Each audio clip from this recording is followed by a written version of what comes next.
Mapagpalang araw sa ating lahat. Ako ang inyong lingkod, Elijah Paul John Valdez, at welcome sa ating daily devotions.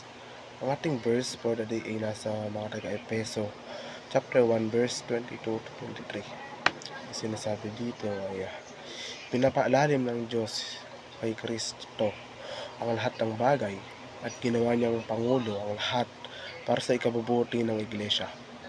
Siyang katawan ni Kristo. Ang Iglesia ay ang kabuuan ni Kristo na siyang bumubuo sa lahat. Ang dahilan kung bakit ang Iglesia ay nilarawan bilang isang katawan ay na katulad ng isang pisikal na katawan. Ito ay may maraming mga individual na mga miyembro na gumagana ng sama-sama bilang isa. Lahat ay pinamumunuan ng ulo para sa simbahan. Si Kristo Jesus ang ulong iyon sapagkat kung paanong ang katawan ay iisa ay mayroong maraming mga sangkap. Ngunit ang lahat ng mga sangkap ay ng isang katawan, bagaman marami, ay iisang katawan. Gayon din naman si Kristo. Sinasabi rin ng Efeso chapter 4 verse 15 na ngunit nagsasalita ng katotohanan sa pag-ibig, lumaki sa lahat ng bagay sa Kanya na siyang ulo ni Kristo. Sa katawan ay ang mga miyembro ay hindi gumagana sa parehong paraan na ang paa ay hindi maaaring maging isang kamay at ang kamay ay hindi maaaring maging isang mata.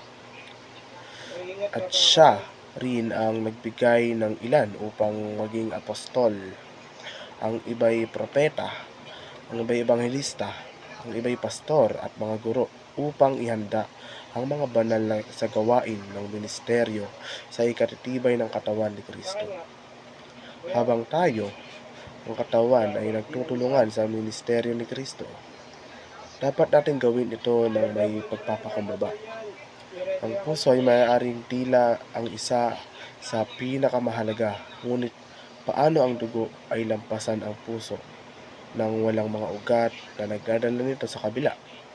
Gayon din ang pastor ng isang simbahan ay maaaring mukhang may pinakamahalagang tungkulin, ngunit dinadala ng mga miyembro ang mensahe sa komunidad at may higit na naaabot kaysa sa isang tao.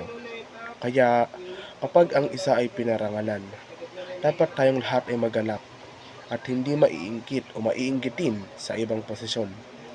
Kung nasaktan ng isang miyembro, dapat tayong lahat ay nasaktan. Na huwag magkaroon ng pagkakabahabahagi sa katawan, kundi ang sangkap ay magkakaroon ng parehong pangangalaga sa isa't isa. At kung ang isang sangkap ay nagdurusa, ang lahat ng mga sangkap ay nagdurusa rin kasama nito. O kung ang isang miyembro ay pinangaralan, ang lahat ng mga miyembro ay nagagalak kasama nito. Kapag nakita ng mundo ang pagkakaisa ng katawan ni Kristo, ang mga buhay ay walang hanggang epekto para sa kaharian at may kagalakan sa katawan. Muli, ako ang inyong lingkod, Elijah Paul John Valdez, at dito na nagtatapos ang aking daily devotions.